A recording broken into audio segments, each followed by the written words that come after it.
मुंबई बारिश का असर अब बड़े बड़े नेताओं और राजनेताओं पर भी देखने मिल रहा है। हर बार मुंबई की नाला सफाई को लेकर कोई न कोई बातें आती रहती हैं, परंतु मुंबई में बारिश के पानी का कोई निवारण नहीं हो पाता।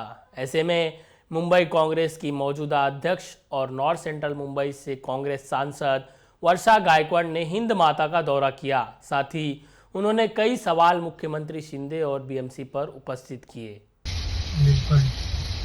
आज मुंबईमध्ये मी हिंदमातामध्ये आहे आणि खूप मोठ्या प्रमाणामध्ये आपण बघतो आहोत की पाऊस पडतोय। या ठिकाणी आम्ही माहिती घेतोय की कुठे कुठे पाणी साठलंय आणि मोठ्या प्रमाणामध्ये पाऊस पडतोय। तर माझं मुंबईकरांना आव्हान आहे की आपण घराच्या बाहेर पडू नये।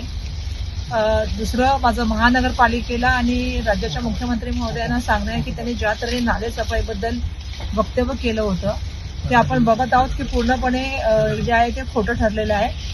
आज मुंबईमध्ये ठिकठिकाणी पाणी साठलेलं आहे, मोठ्या प्रमाणामध्ये वाहतुकीचा खोळंबा चालू आहे आणि त्यामुळे याच्यावरती त्वरित कारवाई करावी अशी माझं या ठिकाणी सांगणं आहे। ब्यूरो रिपोर्ट सचिन दुबे के साथ आवाज इंडिया टीवी न्यूज चैनल को लाइक, शेयर और सब्सक्राइब जरूर करें।